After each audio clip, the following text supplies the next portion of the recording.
well for this fundraiser. This is for a pair of migrant people that I've been assisting for over 2 years who just keep falling further and further behind.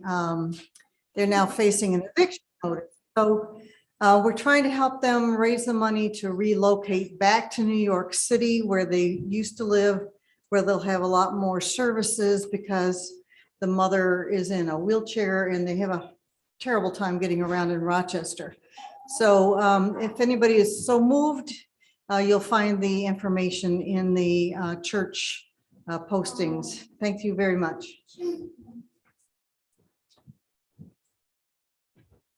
Thank you. And as we prepare to be fully together, please silence your phones and other devices. And now we enter a space of worship.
Rory, would you like to come up for the chalice lighting? Sure. I invite you to join me in our chalice lighting words as the flame is lit. Do you want to use a candle or do you want to use a match? We gather this hour as people of faith with joys and sorrows, gifts and needs. We light this beacon of hope, sign of our quest for truth and meaning, and celebration we share together.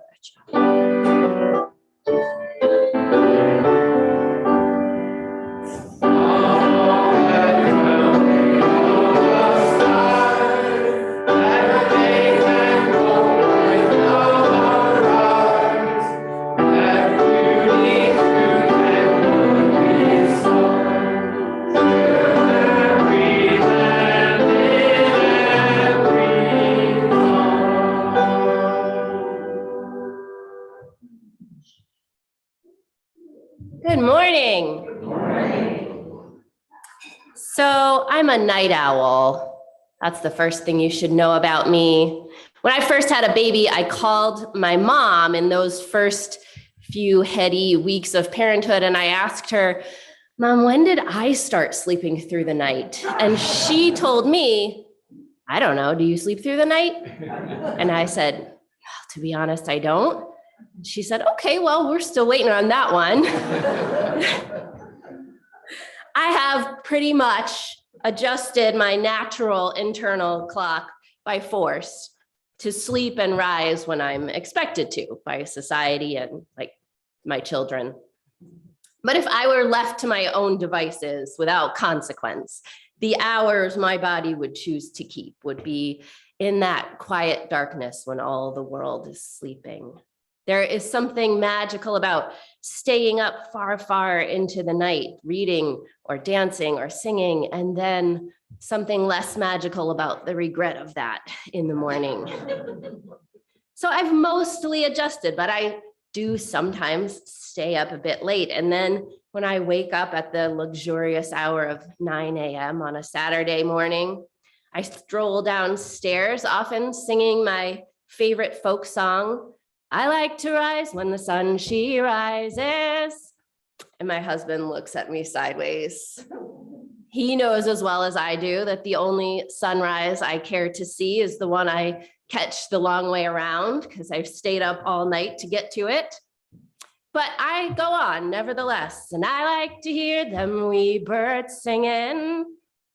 And he raises his eyebrows at me, and I know he's thinking that he's heard me curse many a bird that dared to sing outside my window on a summer morning.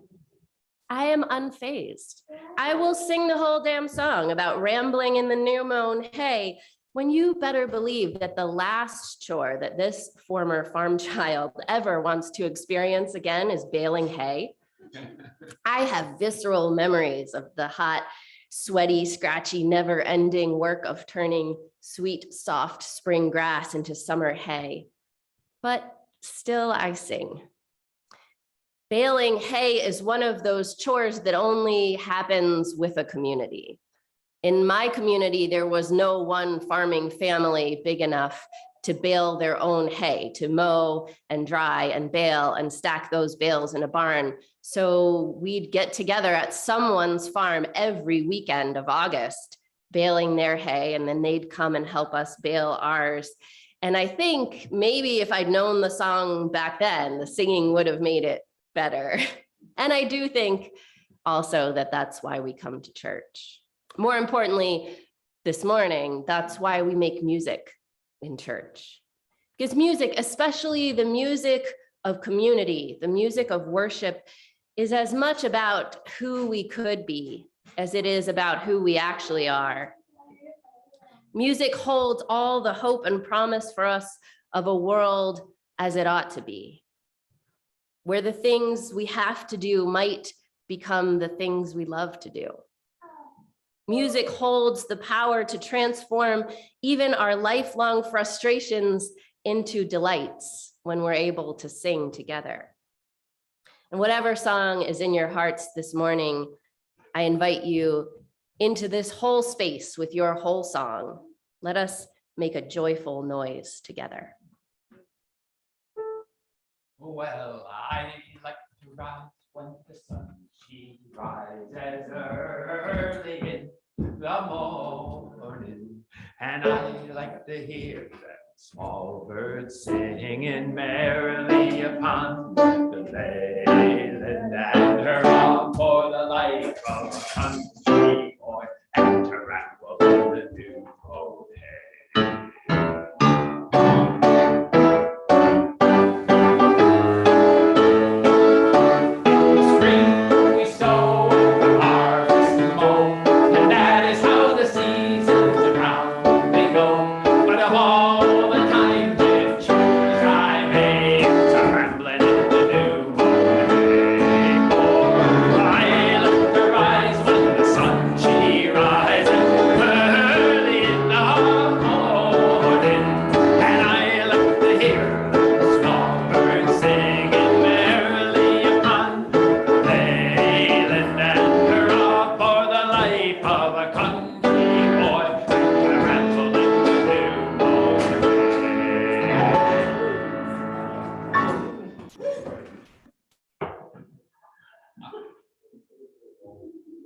Will you rise in body or in spirit here or at home and join together in singing hymn number 44, We Sing of Golden Mornings.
Maybe you have already noticed there's lots of singing to be done today. The hymns this morning are from a pared down list that I asked Bill to give me of his favorite hymns to play and sing. We couldn't fit all 30 of them, but maybe someday. We are a community that holds one another in our joys and in our sorrows. In our celebrations and in our pain, we say to one another, we are with you. So I invite you, if you have joys or sorrows on your heart this morning, to write them on the cards in front of you at your seats, if you haven't already, or to type them into the chat box on Zoom and pass them forward now. Are there joys or sorrows to pass forward this morning?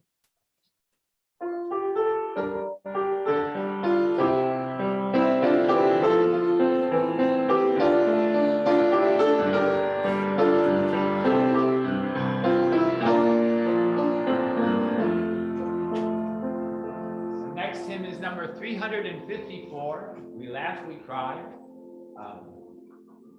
You don't have to get your cards ready until the last verse, and Thomas will come back through and pick up any more that have shown up. But here we are, it's 354, verse 1, and it begins. We laugh, we cry, we live, we die, we dance, we sing our song.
And now it's time for a story. This morning we offer you a video story, and it's titled The First Music. It's a folk tale from Africa. And if you'd like to see the story a little better, especially if you're a smaller person, I invite you to come forward, sit not in front of me this morning, but in front of the screen to see our story.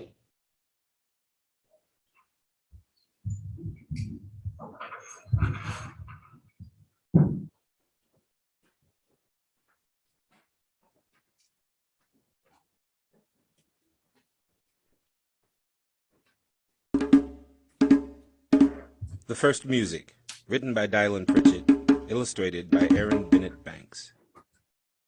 In the beginning, the African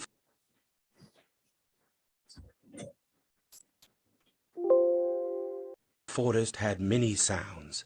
Hyena. The First Music, written by Dylan Pritchett, illustrated by Aaron Bennett Banks. In the beginning, the African forest had many sounds.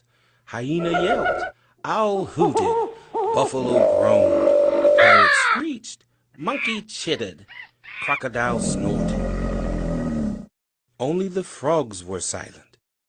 Suddenly, a noise like thunder rolled through the air. The animals stopped talking. Hyena peered over the grass. Buffalo raised his head from the stream. Parrot turned her head from side to side, looking for the noisemaker. Monkey leapt from tree to tree, following the sound.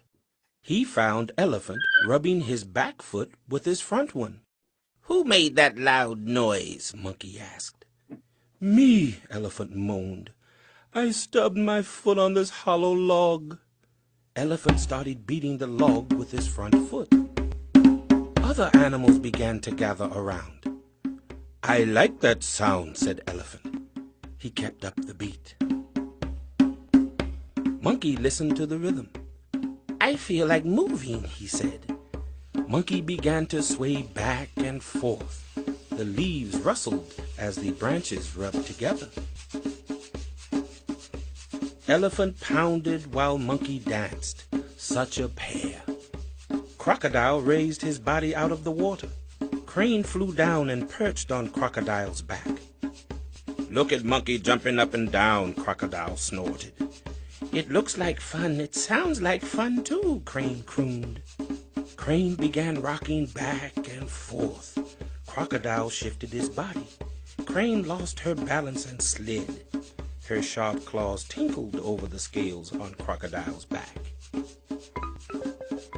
"Hey, that tickles," said Crocodile. Elephant beat on the log. Monkey danced. Crane played Crocodile's scales. Hyena yelped. Owl hooed. Buffalo bellowed. And parrot screeched along in rhythm. The frogs kept silent. Parrot flew over and landed next to them. "Why don't you join in?" she asked. "We have short legs and cannot dance," King Frog replied. "We have short hands and cannot play. There's nothing for us to do but watch and listen." One by one and two by two, more animals gathered. Lioness groaned and moaned. Hawk slapped and flapped his wings. Together they played and swayed and danced and pranced. The frogs remained silent. The animals danced and played the first day while the frogs watched. They pranced and swayed the second day, and the frogs listened. The third, fourth, fifth, and sixth days they danced and played so hard that the earth shook. Except the frogs, who went to their pond to ponder. At dawn on the seventh day, all was quiet. The animals had decided to rest. They returned to their homes. Suddenly, from the pond, a new sound echoed through the forest. "What is that?" Crocodile asked. The animals went to the pond. There, gathered on a stage of lily pads, the frogs sang proudly. "Keep up that beat," Monkey said to King Frog. I thought frogs could only watch and listen. Someone's arms and legs may be too short to play or dance, but they can use their voices, no matter how different they may sound, said Crane. I guess everyone has something to add when it comes to making music, King Frog croaked. And that is how the animals learn to make music together. Now, King Frog loves to sing so much you can hear him practicing every morning. At night, he sings again, and every animal in the African forest helps keep the music alive. And oh, how sweet the sound when they perform together.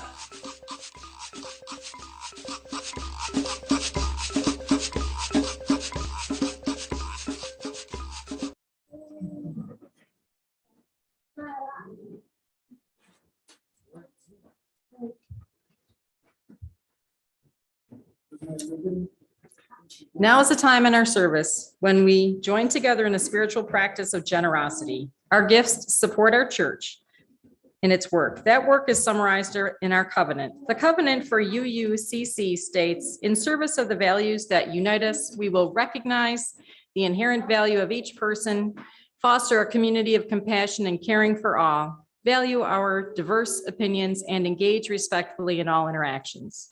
1/4 of our plate collection for the harvest season goes to Habitat for Humanity, an organization that builds strength, stability, and self-reliance through shelter. You can give to this morning's offering by placing cash or a check into the basket, or if you are joining us from home by visiting canandaiguauu.org/connection/donate, or mail a check to UUCC at 3024 Cooley Road, Canandaigua 14424.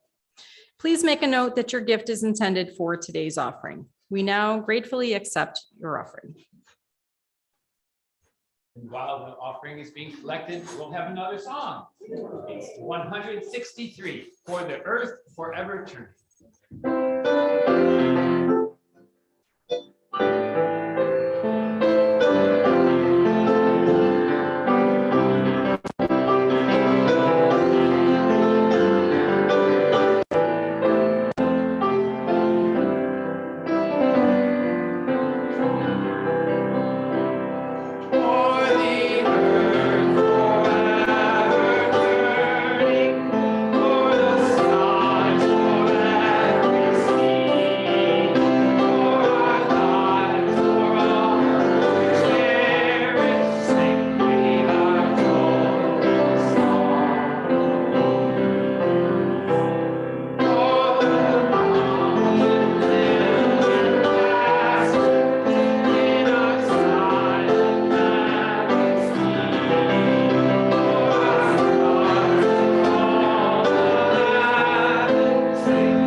And we have full seats and full hearts this morning. So many things we're holding with us. The concern for a friend who's recently been diagnosed with cancer, we help to hold. Concern over a father's heart health. The sorrow of ongoing illness, held together with the joy of the beauty of fall.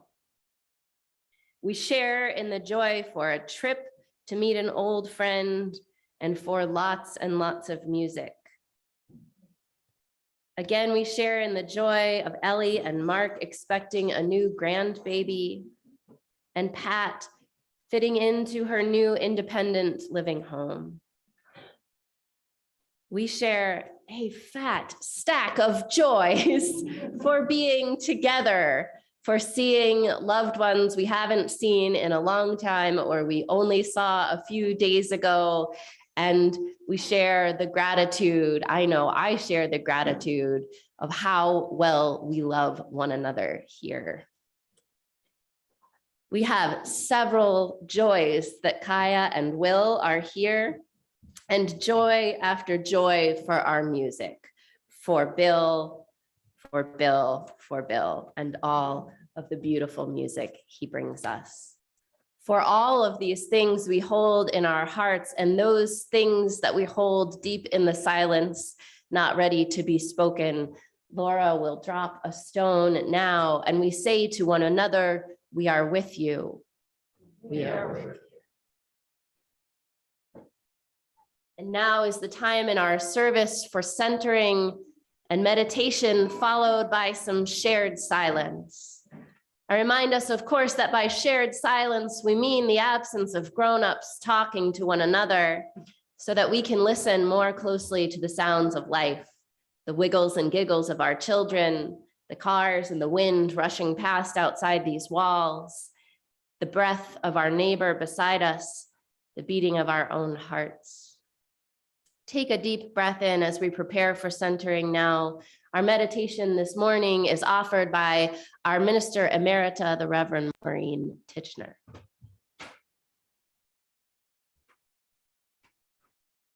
Enter, rejoice, and come in.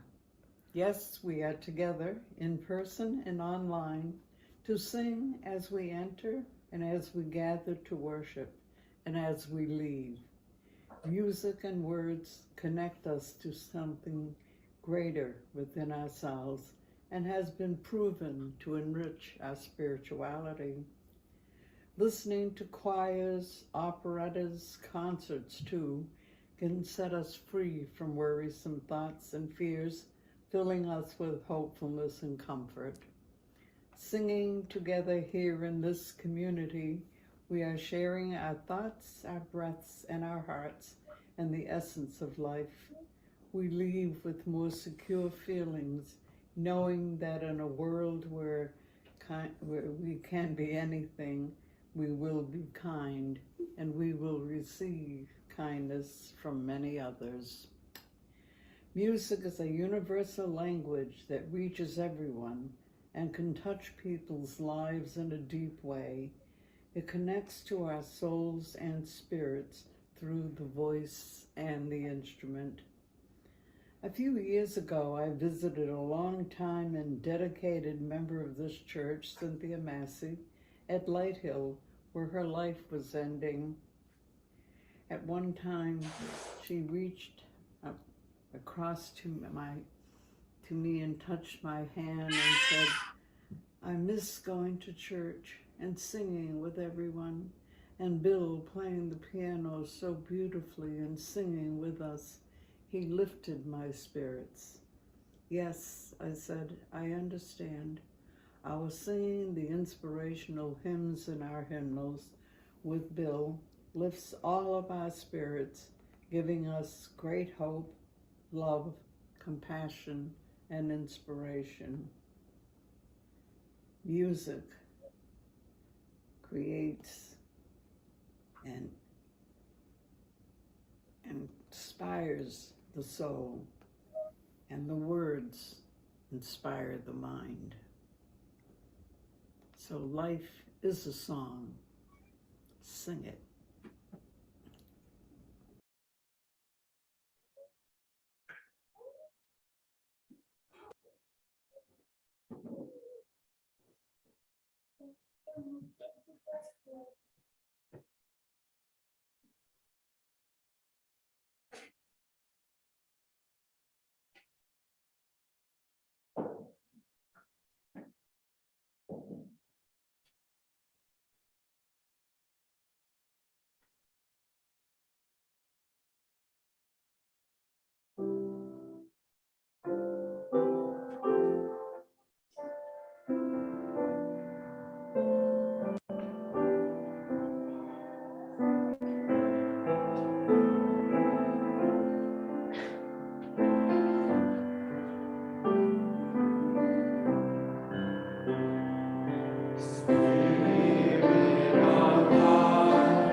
I have a bit of a hard question to ask.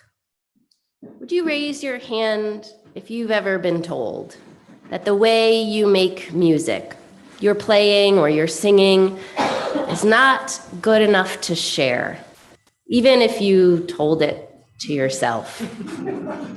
There go the hands. I'm sorry. I'm sorry you got that message, even if the messenger was your own deep, dark doubts about whether you were enough. I am so glad that this service, this musical celebration of the long and incredible music ministry of Bill Mells in this congregation, is happening during the season where we explore what it means to be a people of enough. All of us who have heard that our music, the music of our hearts and our souls and our bodies, is not enough. Let me share some wisdom from a different music director. My friend, Dr. Glenn Thomas Rideout, who is a UU music director, who told me once that his music ministry goal was to invite everyone who ever sits in a Unitarian Universalist pew into the understanding of worship music that he held in the church of his childhood. He grew up in the African Methodist Episcopal Church, and in his childhood worship, he said, the question of good enough, of right or wrong, when it came to music, was never on the table. We are invited by the Spirit of life to make a joyful noise, not a correct noise, not a practiced and perfect noise, a joyful noise. And we cannot do it wrong. We cannot do it wrong. Not any more than a tree frog can peep wrong, or a bird can chirp wrong, or a brook can babble wrong. Good singing and bad singing, right music and wrong music, those categories have no place in worship music. Because this is not a performance hall. We're not recording a record here. Our music is not a product. It's a spiritual experience. It is, if we let the Spirit move us, a joyful noise unto the earth. And the joy that moves us makes it right and good, no matter what our deep, dark doubts might whisper to us. And actually, our making music together might just help release those whispers of doubt. Some neurologists who wanted to study the effect of musical creativity in the brain got some jazz musicians together to sit in a giant MRI and jam together. So the musicians played while the scientists watched what happened in their brains. And what they found was this: while the musicians were playing, their centers associated with creativity in their brains lit up on the MRI, just as the scientists expected. But unexpectedly, the musicians' frontal lobes quieted down. This area of the brain, which is associated with risk management, self-assessment, self-monitoring, asking, what are people thinking about me, shut down when they made music together. The music allowed these scientists, subjects, to let go of their thoughts about how they might look, if they were making mistakes, their sense of risk and failure. With the only obligation that they play together, they let go of the whole concept of being right and wrong. This is a religious act. From my first day here, I knew this was something our congregation understood. Bill's music ministry has created in this congregation a beautiful and holy space where Dr. Rideout's dream is being realized every Sunday. There is no right or wrong in the music we make with one another. No quarter given to thoughts of not good enough, just abundant joy. Let us make a joyful noise, my friends. Will you rise in body or spirit and sing together hymn 1053 in the Teal hymnal? How could anyone ever tell you?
their reflections on the way that music has moved them in their spiritual lives when words were not enough. And the first reflection this morning is offered by Danielle Lyon.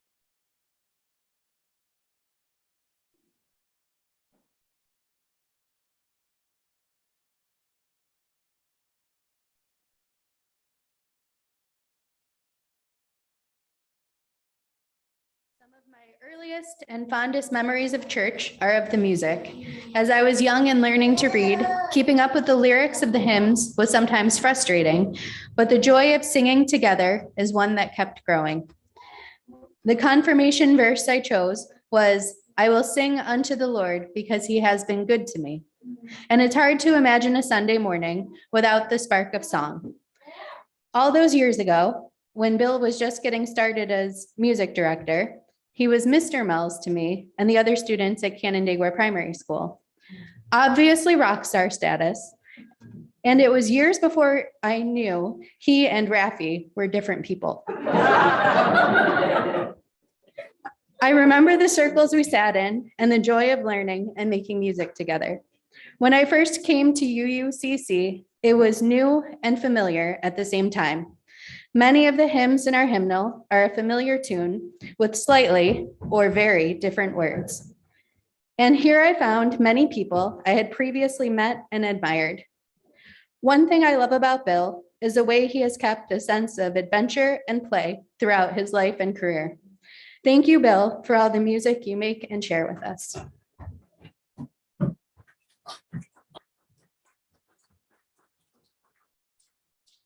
Our next reflection is from Lynn Overgard.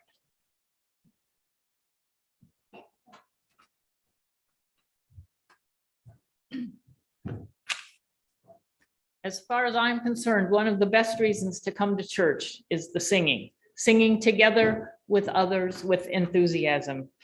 I think that UUCC is particularly good at that. The few times I've been to the First Unitarian Church in Rochester, they made hardly any noise in comparison. It also helps that Bill plays with such verve. There have been occasions with a substitute pianist when the congregation's singing has positively pushed the accompaniment along because it was being played much more slowly than we were used to. And while the words to our hymns are always thoughtful, and I'm sure the hymns are carefully chosen, I often pay little attention to the words in favor of the music. Sometimes if the words seem particularly good, I'll read them over afterwards when I can concentrate on their meaning. But in general, the tune overshadows the lyrics. It would be fine with me if we sang 4 hymns and songs every week instead of 2.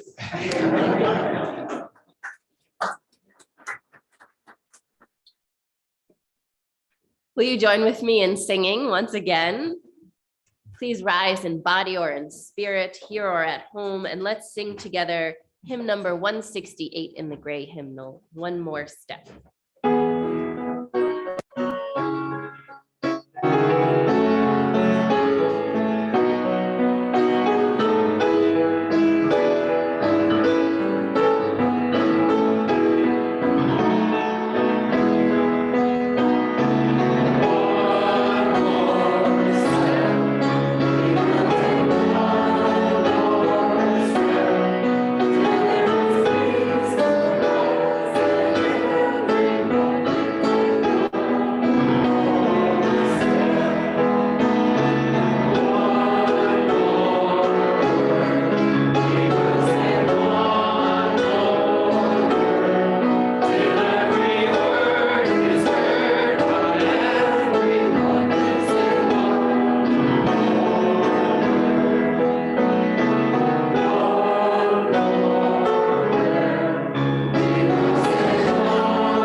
have a short reflection by Ken Hutton.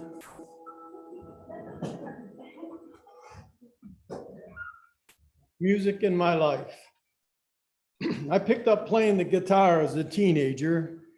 It was more than a hobby, it was a passion. No one taught me how to play, I was self-taught. Mainly it was guesswork. There wasn't any song sheets I could afford to buy or YouTube videos like today. My sister gave me a chord chart one Christmas. Sometimes I'd play a record over and over, trying to pick up the chords and lyrics. I still don't know what the lyrics are to Louie Louie by the Kingsmen. In the 1960s, I was highly influenced by all rock groups of the era, especially the Beatles. There were many dark times in my younger years when I was saved by a song or some lyrics like Help by John Lennon or Let It Be by Paul McCartney. My spiritual journey led me to different places, and one stop was United Methodist Church, where I joined the choir. And I was comforted by many of the Christian hymns like Amazing Grace.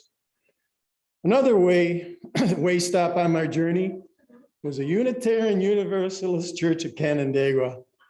One of the first things I did was scan the hymnal. I was impressed with the variety of various faiths. On my first Sunday, I was really impressed with the guy behind the piano. Of course, Bill isn't limited to playing just the piano. What really impressed me is the ability to sense the mood of the day. After one sermon, he began to tinkle, "You Can't Always Get What You Want," a Rolling Stones song. I smiled and thought, he gets it. I've had opportunities to play with Bill, and one thing I admire is his flexibility, his willingness to go with the flow, a true gift. Music has always been a large part of my mental and spiritual health and nurtures my love of life.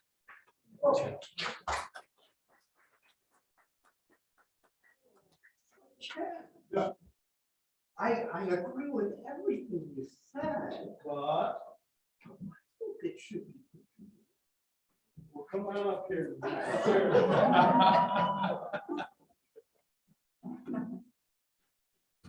Our boy Bill, he's the pride of our family. He thrills and distills what it means to be UUCC. He doesn't miss a note. He can voice full throat as his fingers dance across the keys, urging us along. We all join in song.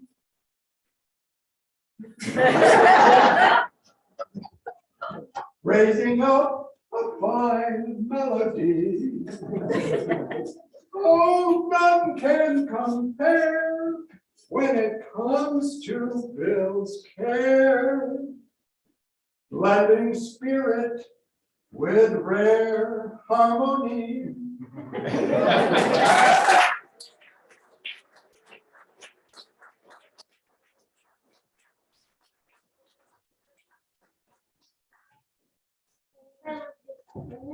Thank you for that joy.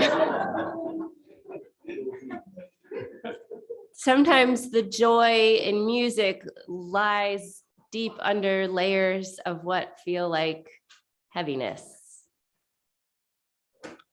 When my grandmother's dementia seemed to carry her away from us at the end of her days, we found that music was the only lasting way of connecting with her. Trying to reorient her to our reality was painful and eventually impossible. She had seemed to me to have spent a whole lifetime singing silly songs over a sink full of dishes. Maybe that was what cultivated her saint-like patience and playfulness with 11 wild children. Ultimately, she forgot them all. The rest of us too. She lost all language except the words and tunes to songs that were so embedded in her body that they just spilled out of her, often at the least appropriate times. She'd burst into song in the doctor's waiting room, in the middle of a church service. At first, we tried shushing her. We tried explaining that there was a right place and a right time for singing, and this clearly wasn't it. Or we just rolled our eyes a bit and tried to ignore it. And then one day she let loose with a midsummer rendition of Joy to the World in the dining hall of her nursing home. My aunt, her eldest daughter, threw up her hands and started singing along with her. So one by one, we all did too. My grandmother's face filled with joy at us whose names she'd long ago lost. And so we sang along every time. It was the last vestige of connection we had with her, to sing loudly together in unexpected places. So, are you sure? The priest asked us as we planned her funeral. It's February. We were sure. And during the funeral, we sat solemn and quiet as one should sit at a funeral. We wiped tears amid a forest of solemn peace lilies, listened to a dull sermon, a eulogy that could never hope to sum her up. And then as the service came to its close, the organ droned the first note, and we stood and sang it out. Joy to the world. Some cousin dared to giggle. Then from the back, we heard someone with the classic family laughing snort. And by the third line, the sanctuary was filled with bellowing laughter floating on that simple Christmas melody. And though we had thought she was long ago gone, there she was, alive in our joy. And friends, the one truth we know is that our bodies too will someday be gone, whether they go in a slow retreat or a sudden flash. But we hold on to the hope that whatever joyful noise we pour into this world lives here always. Let's make some joyful noise together. I invite you to join in singing together in hymn 100, Peace Like a River. Soul.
like to invite Carrie Graff to give us a reflection.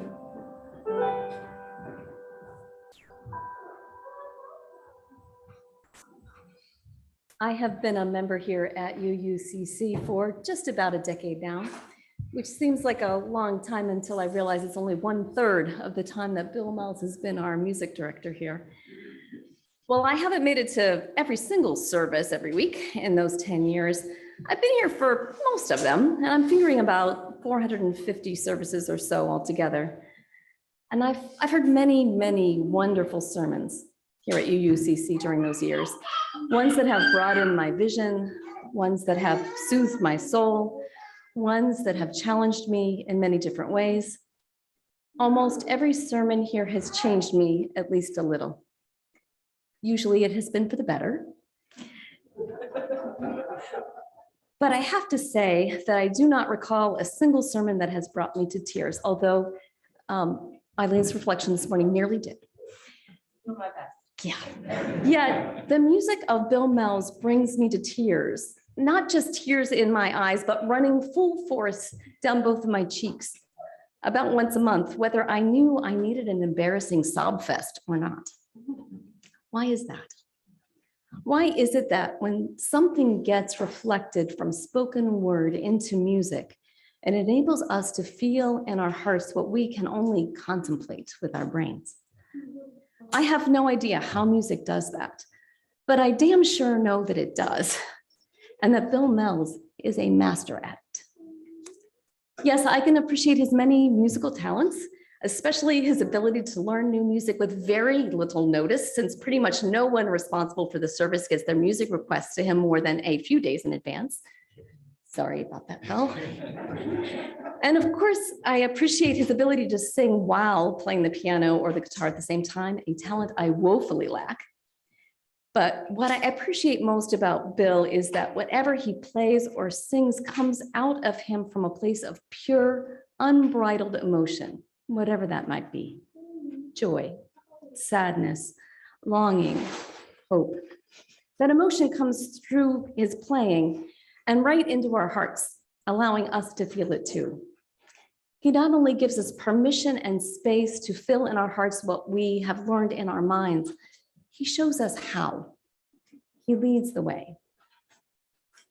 I actually knew Bill before I started coming to UUCC, as he was the music teacher for both of my now grown children when they were in elementary school here in Canandaigua. Those of you who know my daughter, Erica, know that she was spirited back in those days. And by spirited, I mean was sent to the principal's office 17 times in the first 4 months of kindergarten.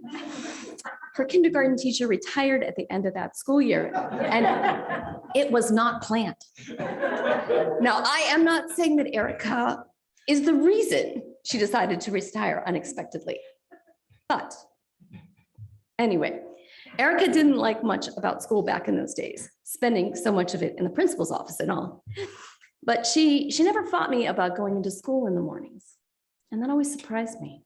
And one day I asked her why that was. And she said, because Mr. Miles would be there in the hallway, having pushed his piano there, playing and singing when she arrived. And it was the very best part of her day. Sometimes I don't feel like getting ready and coming to church on Sunday. And I think about staying home instead of my PJs with my head sticking straight up like it does in the morning and having a second or maybe even a third cup of coffee. But then I think about Bill waiting at his piano for all of us to come in. And I know that this time together, when I will be led to feel deeply in my heart, whatever the message of the day may be, will be the very best part of my day too. Bill, you have been a gift to this church and to me and to my family. And I am profoundly grateful for all the beautiful music that you have brought into our lives. Thank you.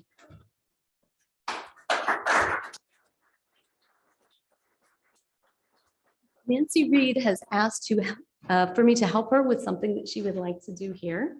And I actually have to sit at the piano, so you have to slide over a little. So thinking about this service, the song from ABBA about thank you for the music just kept going through my head over and over. If you look in your gray hymnal, you'll probably have a copy. We're just going to sing, we're going to try to sing the chorus.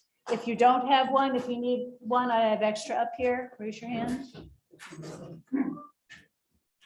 Speaking of very little notice, Nancy told me about this yesterday. So I have the ability to play just the main line with one finger. So we're gonna go with that. I'm gonna play it through once so you hear it. Then Nancy and I will sing it, probably badly, and then join in if you know it from the first one, and then we're gonna sing the second time through. Okay, it's in 4 sharps, which is really painful for me.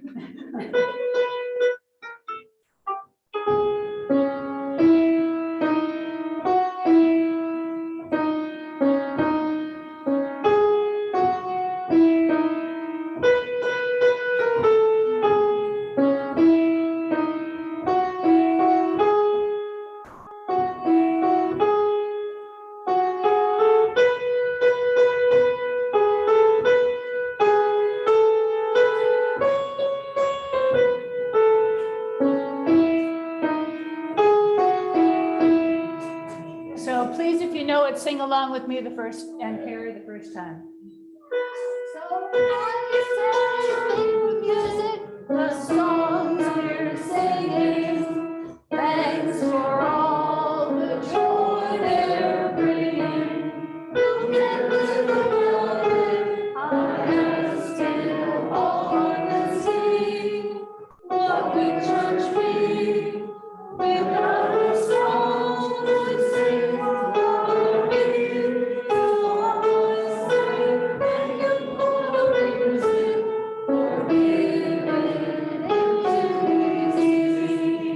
One more time.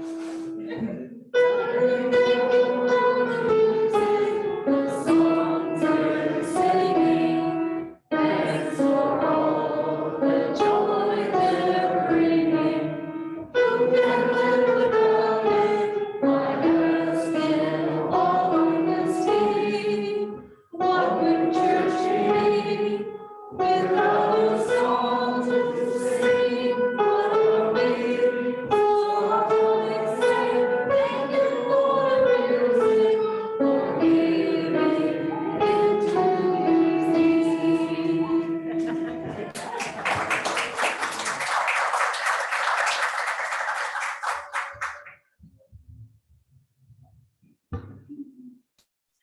We'd like to offer one last reflection from Aaron Waller.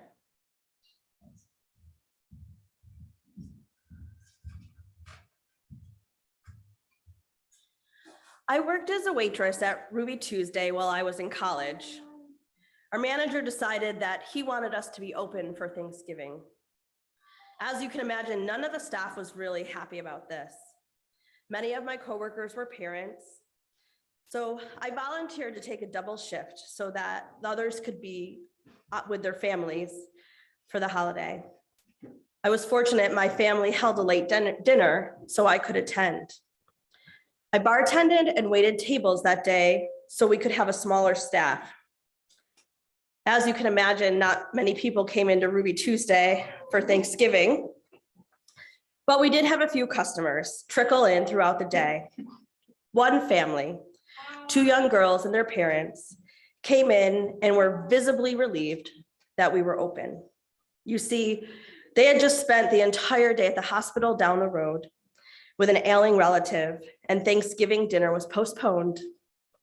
Since the restaurant was so quiet, I ended up sitting down with the family. We talked for a bit. It was clear that they were exhausted and their minds were with their ailing relative. As we sat there, this song came on the radio. Fathers, be good to your daughters. Daughters will love like you do.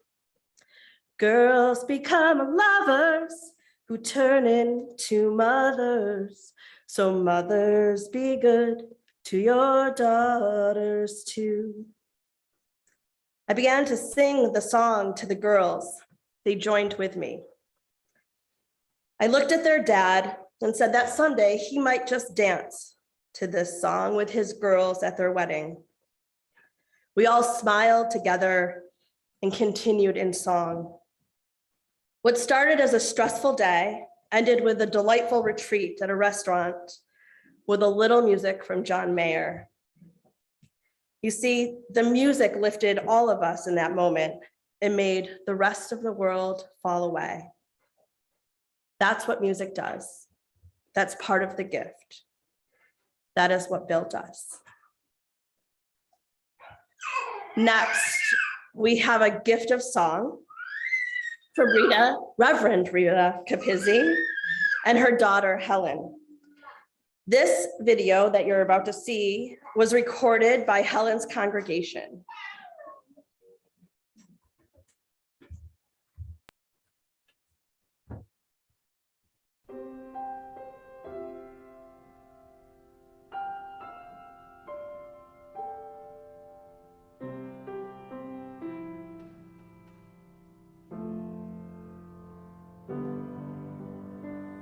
I've heard it said that people come into our lives for a reason, bringing something we must learn, and we are led to those who help us most to grow if we let them,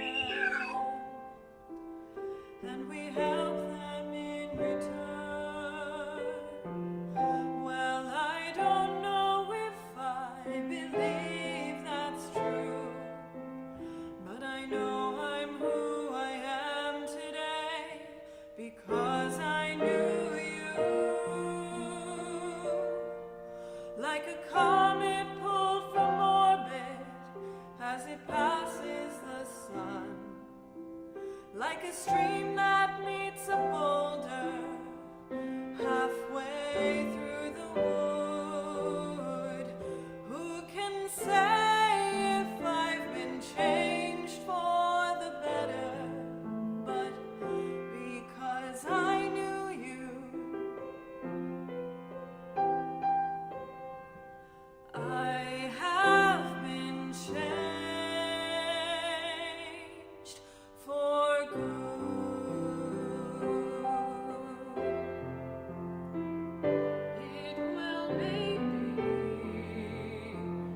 that we will never meet again in this lifetime.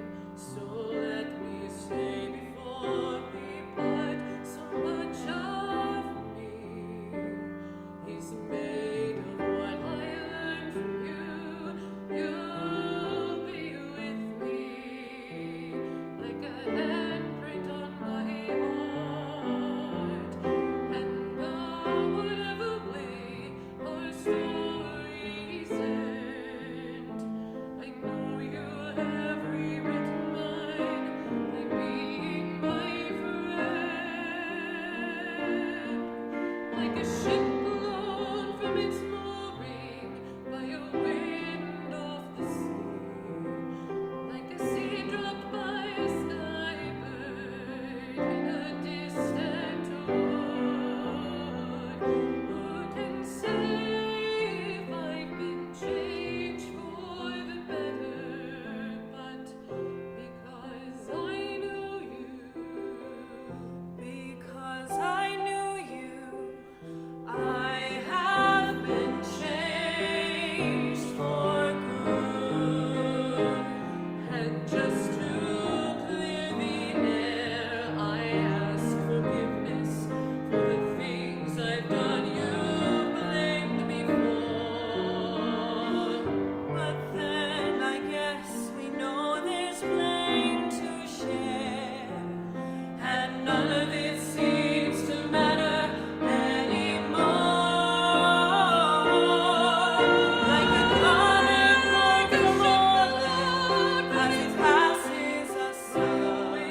If you weren't here 6 years ago, to know that Reverend Rita was the intern minister in this congregation, then I want to tell you that that song is a gift to Bill that was once a gift to Rita on her last Sunday as the intern minister here.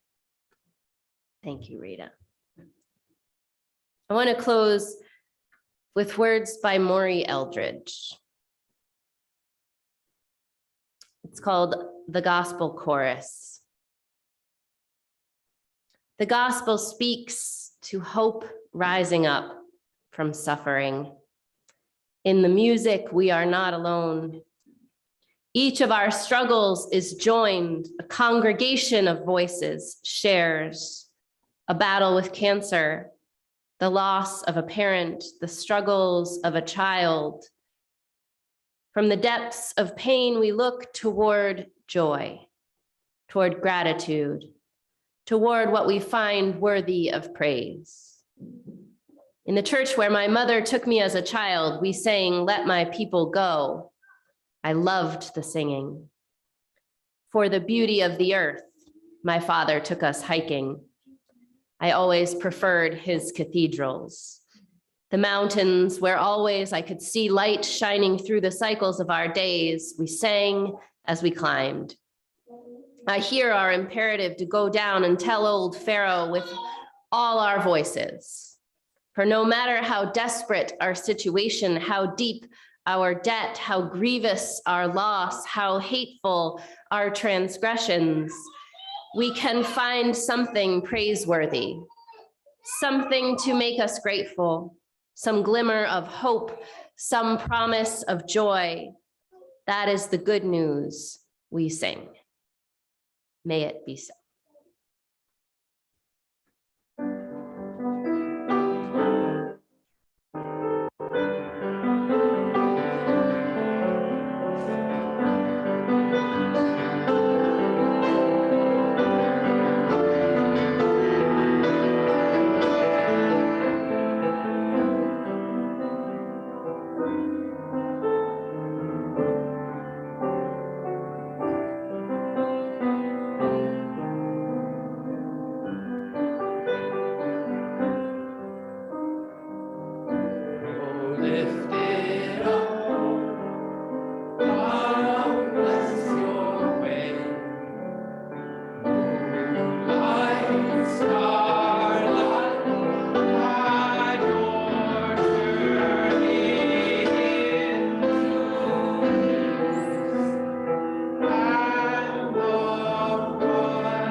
I offer us as a benediction an adaptation of the 100th Psalm, because I don't know anyone who lives into its invitation better than Bill Mills.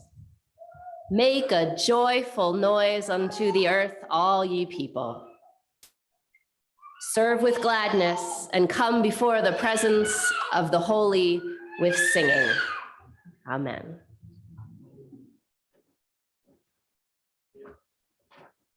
Well, let's sing together one more time. If you'd like to play a rhythm instrument, make some extra joyful noise. There's some here and there's some shakers in there. Please grab some and join us. We're on hymn 1057 in the teal hymnal. 1074. 1074. I've lost track.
join me in our words for extinguishing the chalice.